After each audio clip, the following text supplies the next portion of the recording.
What's going on, my people? It's your boy Kayman, and I'm back here with a brand new video. And in today's video, we'll be covering my Game Week 2 team selection, as well as my Game Week 1 review and see how well I did. And we're also going to be potentially looking at some transfer plans. I might be rolling, I might also be making some transfers. So without further ado, let's dive in. So your boy had total 47 points in Game Week 1. The average was around 54 points. I'm like 7 points short of the average. Absolute disaster class. One of the biggest decisions that I've got wrong in my Game Week 1. I had Chris Wood in my team the whole way through. And unfortunately, it was the last moment of the deadline, around the last 5 minutes, I did switch the pick to JP instead of Wood. And the reason for not picking Chris Wood is pretty much, to be honest with you, I thought he'll be a rotation risk. And I also didn't like the way the Forest did play in the preseason. Although I didn't look that into too much, I may have overthink about that Chris Wood decision.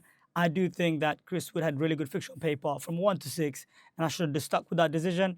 But I got a late news. Obviously, they signed Igor Jesus, as well as they signed another striker from Rennes for 30 million. Once I got that news, I just thought there was too many competition, especially when you have Ioni, Igor Jesus, and another new striker signed for 30 million pounds. You do expect that striker to potentially get some minutes, and the fact that they're also in Europe. So I might have really overlooked into his minutes as well as the rotation, and that ended up biting me. And that decision alone cost me 13 points. And now I'm looking at a big red arrow sitting in rank 6.6 million with only 47 points. The only shining light in my team is, to be honest with you, is Reinders, who was my differential. Now he's no longer will be differential because everyone has brought him in.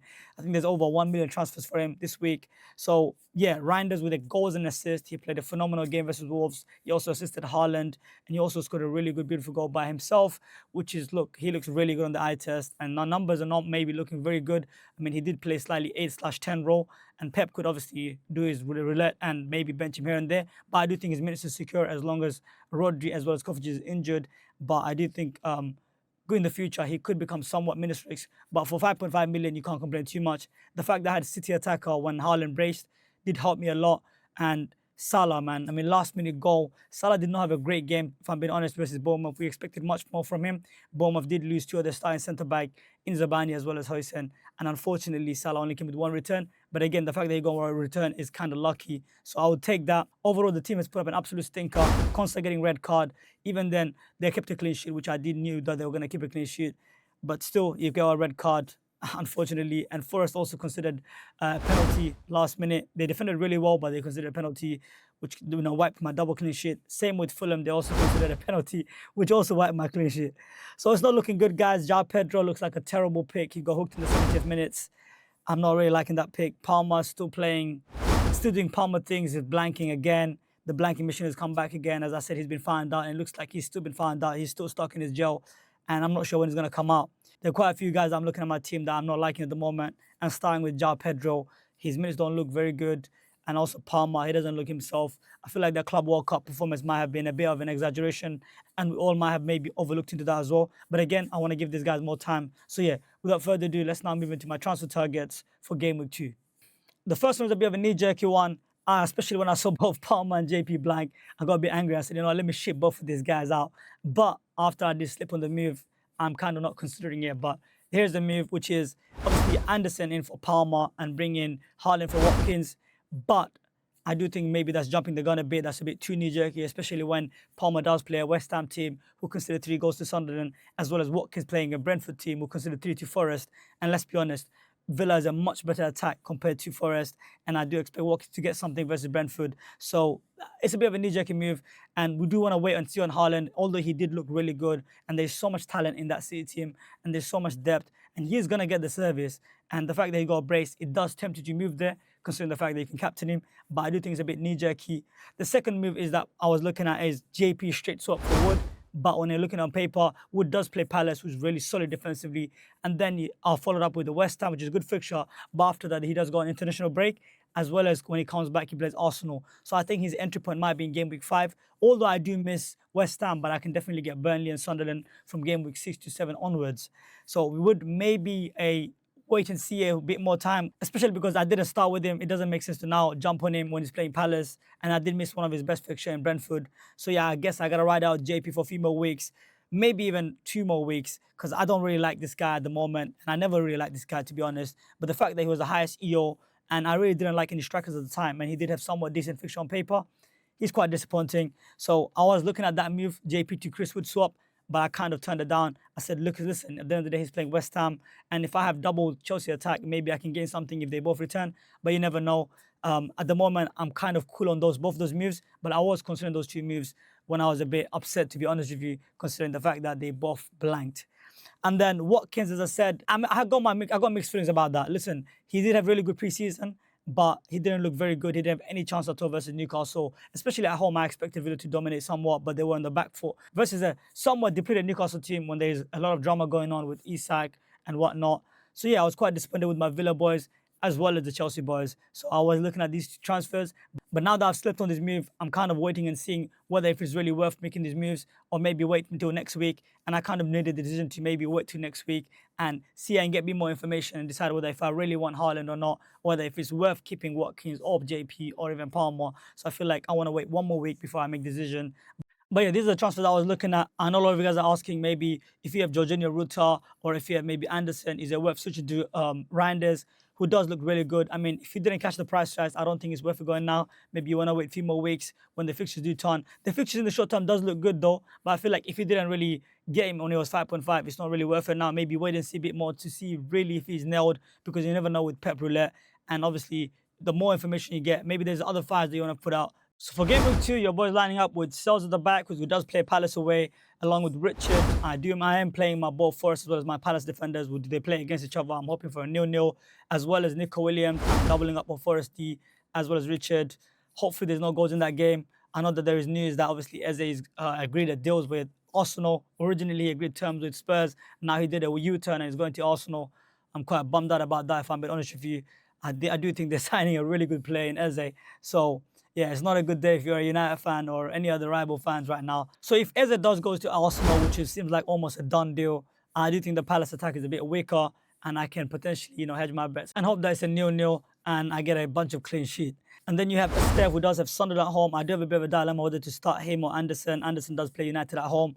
Now, I do think United will probably score versus Fulham, but Anderson could also get DEFCON.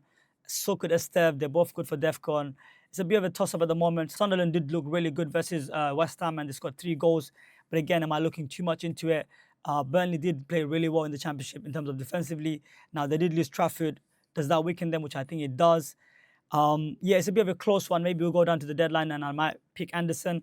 But as a United fan, I don't think I can do that. So I'll probably go for Esteve. But again, I do like to target fixtures. And on paper, I do think Esteve has a really good fixture compared to Anderson.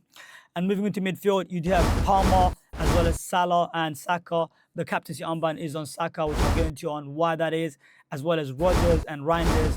As you guys know, Reinders is the hot topic right now, whether to buy him. A lot of people have, like, for example, Dingra. A lot of people have Jorginho Ruta or maybe Anderson. I think if you were to sell any of those players right now when he already went up in price, it's a bit of a sideways move.